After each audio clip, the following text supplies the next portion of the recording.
Europe 1. Vous écoutez Culture Média sur Europe 1, 9h30, 11h avec Thomas Hill et avec votre invité ce matin, Thomas. Oui, je reçois ce matin l'un des visages télé préférés des Français, Karine Le Marchand. Lundi soir, vous présentez, vous produisez aussi une grande enquête intitulée Les Français, l'amour et le sexe, qui a une ambition très large, nous montrer comment tout a changé dans ce domaine depuis 50 ans. Alors, j'ai pu voir de longs extraits que vous m'avez envoyés, mais alors pas tout le doc.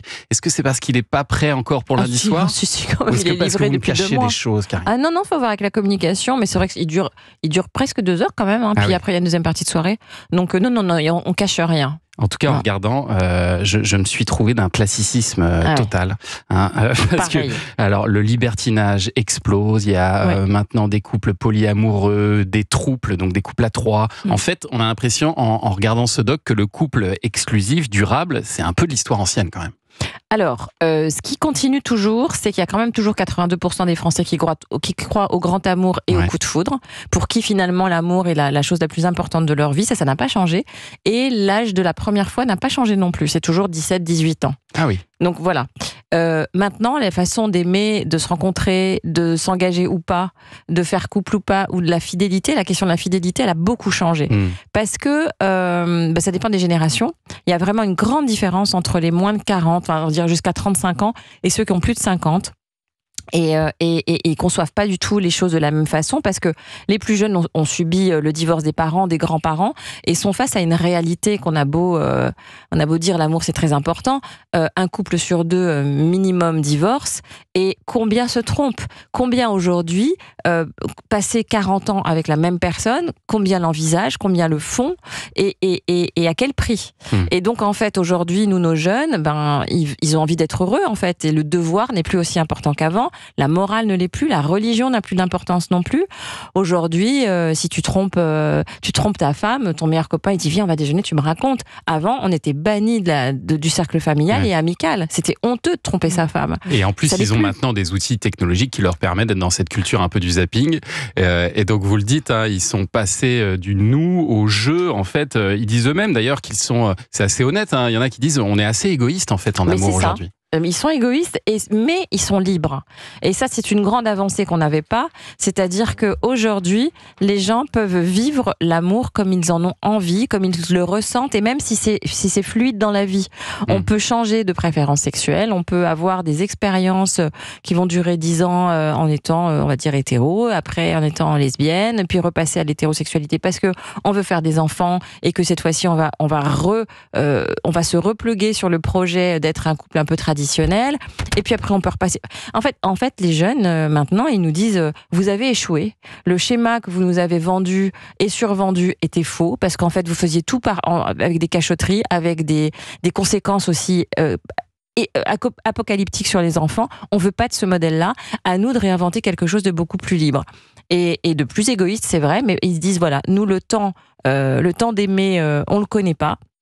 Donc on veut vivre intensément. Après, est-ce que ça les rend plus heureux? Est-ce que c'est l'impression que vous avez eue? Je sais pas, mais est-ce qu'on l'était quand on était, comme on a connu, je sais pas, des gens qui étaient homosexuels honteux, qui étaient mariés avec 3 enfants et qui allaient dans les bois, etc.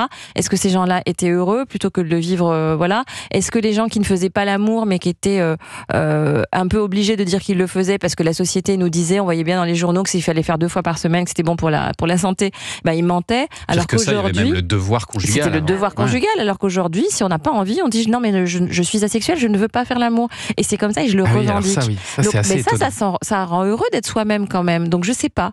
C'est pas, il n'y a pas de jugement.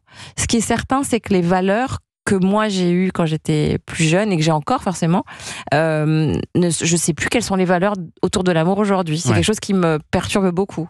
Et c'est vrai que vous rencontrez notamment cette jeune fille asexuelle, donc qui dit ne pas avoir besoin de relations sexuelles. Elle a quand même besoin de relations affectives parce qu'elle est en couple. Et ils sont en couple. Et vous parlez d'ailleurs dans le documentaire carrément de sexe récession. C'est-à-dire qu'un Français sur 2 pourrait aujourd'hui vivre sans sexe. Alors, il y a un temps où toute la vie, mais c'est vrai que, avec les plateformes et tout ça, en tout cas, il y a une étude récente et la majorité des gens préfèrent ne pas faire l'amour pour regarder une bonne série. Ah ouais, C'est Netflix a un câlin. Ouais. Ah oui, c'est pas très gai tout ça. Ouais. C'est une fois, quoi. Je veux dire, c'est pas toute la vie. Mais c'est vrai, quand t'es accro à une série, tu veux voir l'épisode suivant, t'es prêt à dire non, mais écoute, chérie, t'attends demain, je veux voir mon épisode. Et alors, il y a un couple qui est particulièrement touchant, j'ai trouvé, Fanny et Christophe, 2 enfants, 14 ans de mariage, et qui vivent un peu comme des colocs, puisqu'elle a plus de désir, en fait, pour son mari. Moins, en tout cas. Et moins. Oui. Et donc, eux, ils se sont tournés vers une application qui va leur créer des scénarios pour raviver la flamme. Ça, c'est génial. Et en regardant ça, alors j'ai trouvé effectivement l'application géniale à tester effectivement à la maison. Mais moi, ce qui m'a épaté, c'est le courage qu'ils ont à se montrer devant la caméra, parce qu'elle est quand même directrice de banque. Elle va être nommée. Alors pour l'instant, elle travaille dans la banque. Elle est responsable de banque. Ouais. Les clients vont peut-être plus la regarder de la même manière. Si, parce qu'au contraire, moi je trouve que Fanny, elle est comme la plupart des Françaises. Alors elle fait partie des gens qui sont de l'autre côté de ce que je viens de dire.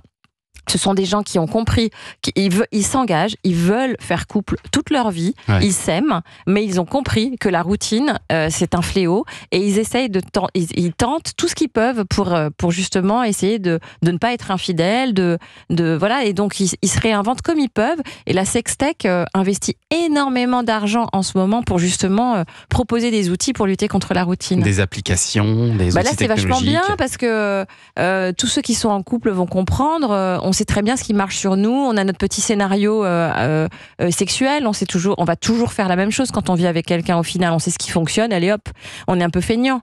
Et ben là, ça marche à la voix, évidemment sur la base du consentement des deux, et ça invente des petits scénarios. Ça fait de mal à personne, mais la voix en plus, elle est très douce. On a un mot qui peut dire stop quand on veut arrêter. Ouais. On dit ses préférences qu'on aime, les accessoires, pas d'accessoires, attachés, menottes, machin ou pas. Et puis en fonction de ça, ça invente des scénarios. Je trouve ça très sympa. C'est quand même pas anodin, Karine Le Marchand, de s'intéresser autant au couple que vous le faites, parce que depuis des années, en fait, vous vous intéressez à l'amour, au couple et aux relations humaines, au fond. Ouais. Mais vous êtes célibataire. Oui. Oui, donc l'application toute seule, par exemple, elle n'en sert pas du tout. Mais je me suis demandé, est-ce que c'est parce que justement vous êtes très connu, très célèbre, et que du coup c'est peut-être plus compliqué d'aller vers vous? Peut-être que vous impressionnez aussi les hommes, je sais pas. Peut-être aussi, peut-être un peu de tout ça. Après, quand on cherche plus le père de ses enfants, je pense qu'on a une autre exigence aussi. On a envie d'un compagnon de vie qui nous donnerait autant qu'on donne. Et aujourd'hui, justement, je fais partie une Française sur 2 à plus de 50 ans, et je fais partie de ces femmes-là qui ont plus envie de tout abandonner, en fait, par amour. Et puis, on travaille, on est autonome, donc je cherche pas qu'une épaule protectrice.